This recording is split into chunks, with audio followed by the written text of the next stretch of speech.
Hey everyone, thank you so much for being here. If you're new here, hi, I'm Lena. This is my secondary channel. I do have a main channel where I gossip, talk about my own life experiences, but more on the drama side of things and not so much on the mom side of things. So if you're interested in that, please go over there. I'm currently 4 weeks postpartum. Let me take a drink because I'm thirsty.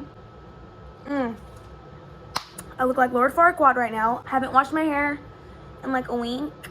And I honestly wanted to straighten it, but I didn't get that far. The reason why I didn't get that far is because some point, I don't know if I'm experiencing postpartum depression or baby blues or whatever the fuck it's called, but I have it. I've been okay the last 3 days or the last 2 days, but I've also been intently journaling and meditating every single day. Probably like 4 or 5 days ago, I've been doing this and it's been helping and I've been noticing it. But anytime I have like an issue, instead of just attacking it head on, I've literally been journaling, and not just like a sweet little journal entry. Like, I'm cussing my journal out. Like I have to do that in order to not go off in real life because it can get pretty crazy. I know I have borderline personality disorder. I was misdiagnosed with bipolar disorder, which I know for a fact I don't have because I've done so much research between the two, and I have so many people in my family who've been diagnosed with bipolar disorder, which may or may not have been misdiagnosed. I'm not sure. I'm not like a mental health expert, but I do know a lot and I know myself, and I'm very aware, which is another symptom of borderline personality disorder. It's like we're hella aware of what we're doing and why, but it's like we can't control it, and we have this itch that we just have to fulfill, and until we get it, it's all hell, you know, whether it's like anger or excitement and we're doing things on a whim. It's very dysfunctional. I can't even explain it on this video, but if you want a video on borderline personality disorder and what it is doing to me, I will make that. I think I may. I need to do some more research first because I don't want to say anything wrong. It is a spectrum. Not every borderline has this, or not every borderline experiences that. It's very personal because borderlines are made, not born.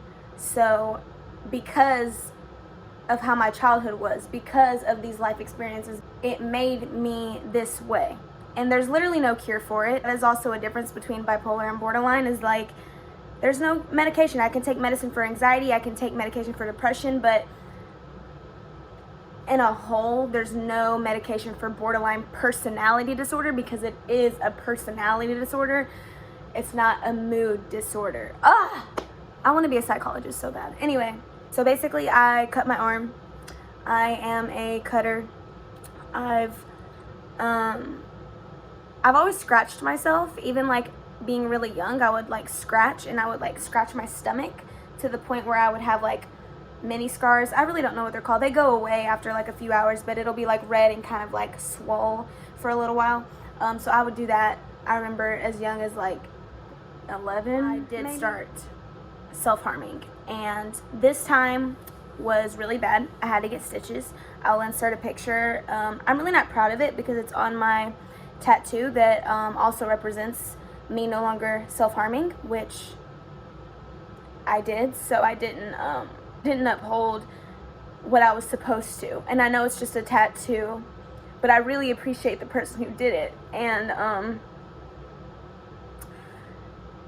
it's really hard to like sit here and look at my arm and be like, I didn't do what I said I was gonna do. I didn't do the work. I didn't stop. I did stop and then I would keep going, but most of the time it's just like this. But this, like, I mean, I saw the white meat of my skin.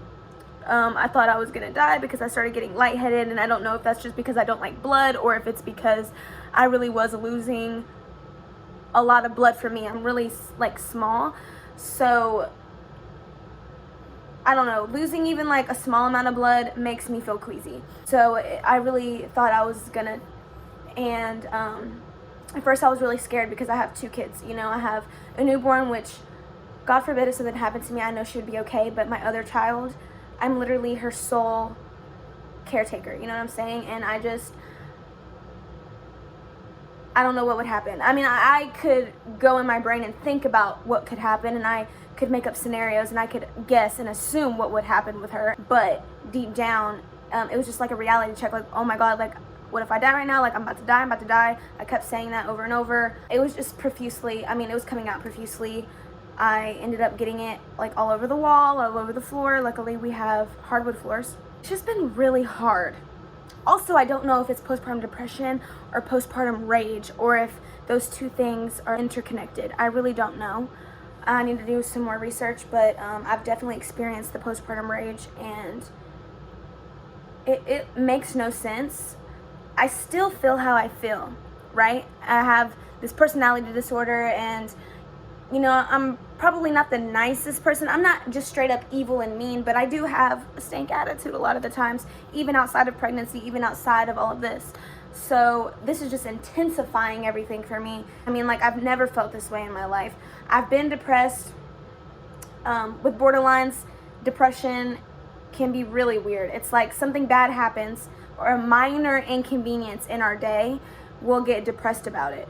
And then our favorite person, I'll explain more in another video, will maybe get us some flowers. Now we're having the best day ever. It's just so, it's so annoying. Like, you could be depressed 5 times in one day, but then in that same day, you'd be like, oh, I was never depressed. Like, I'm not depressed. It's so annoying. But that's what I've been dealing with, and it's really difficult. It's really difficult when people think you want this, when people think you're doing it on purpose or for attention, and that's not what it is. Because I was getting to a point when this had happened where I was in the hospital, and I was just like, you know what, if I do, I don't care. And that was sickening to me. That was so sad, and I'm still upset about it. Like, why don't I care about my life? I don't care about my life. And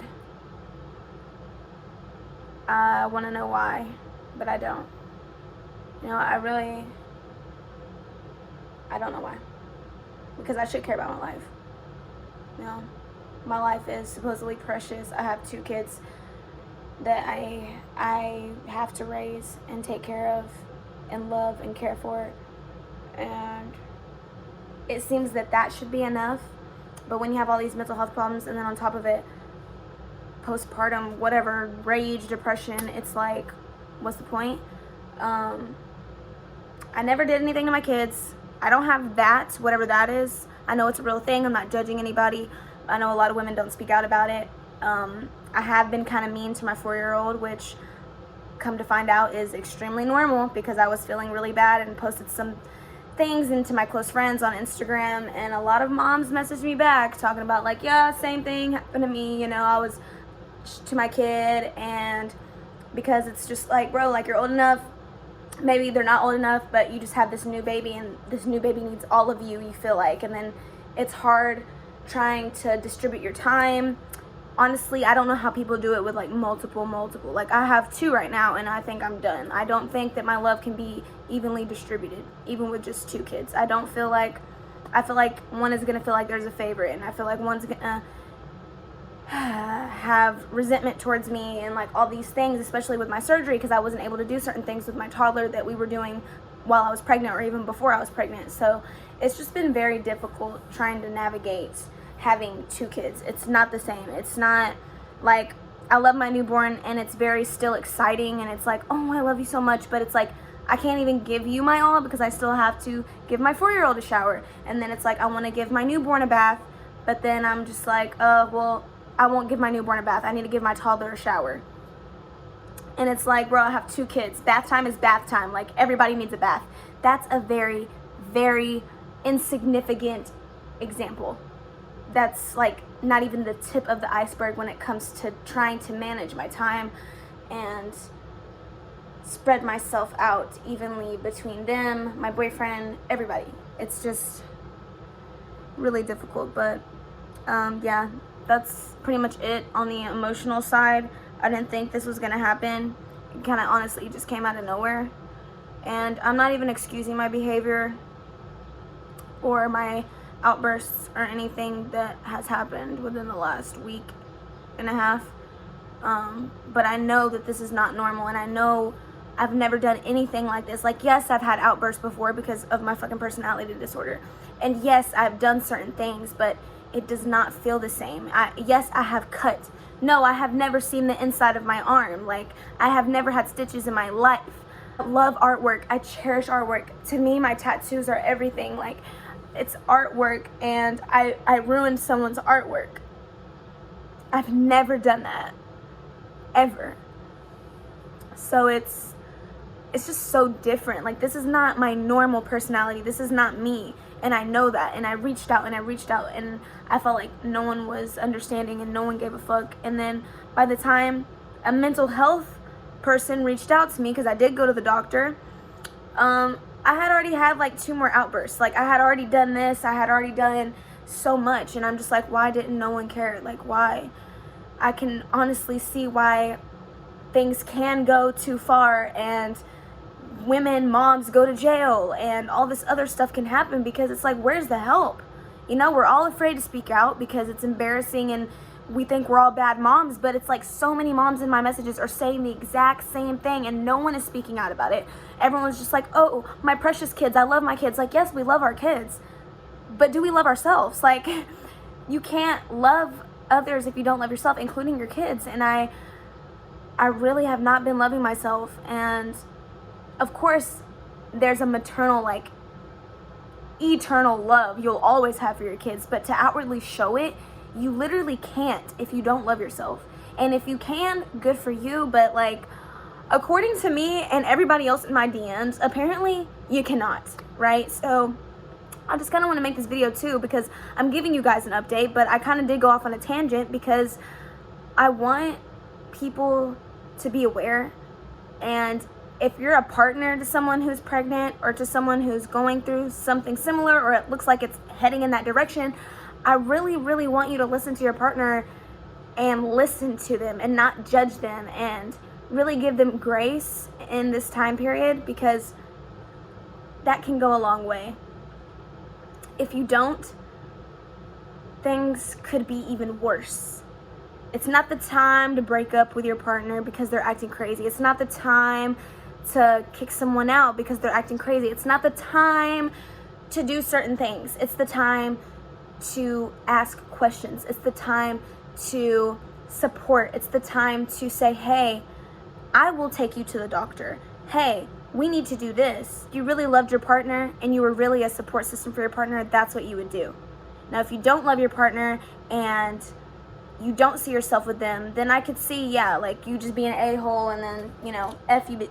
Like, yeah, you're the mom of my kids, but that's about it. Like, it takes a lot to have patience. And then you have to realize, like, this woman is literally carrying your legacy. Like, she is literally having a you know, a part of you inside of her, growing this you, birthing this you, giving life, giving everything to this little human.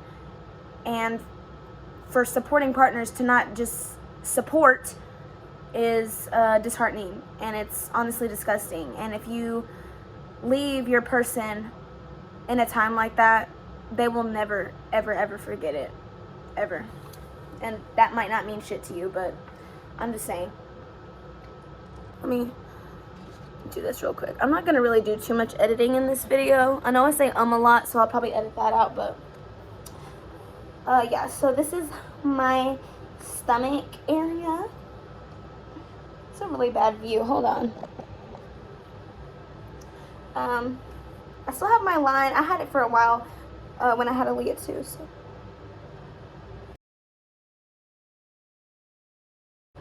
I'm kind of, I haven't shaved yet because I'm nervous, but I do have a little bit of overhang, so there's a shadow. But when I lift it up, my scar is quite skin-toned, pinkish color. So yeah, I've pretty much picked off all of the glue. I don't know if I was supposed to do that, but it wasn't falling off, and I was just like, bro, it's purple and it's gross. Like, it's just so nasty. So I picked it off the other day. And yeah, I'm very happy with how I'm healing. I do feel discomfort when I pee, and still when I'm sneezing and when I'm coughing, so that's weird to me. I hope nothing went wrong with my surgery, but also I was dancing in a form of workout, and when I like turn my body but keep my legs straight, like something like this, it's like I feel like a pulling, tugging sensation, like right here where my incision is, but like it shoots up to my stomach, and I just hope I don't have an infection or anything. So please pray for me. Physically, mentally, it's just been exhausting. And yep, that was it from yours truly, Lord Farquaad. Y'all have a beautiful, blessed day, honestly, and I will be back on here with some content soon. Not sure how soon, but yeah.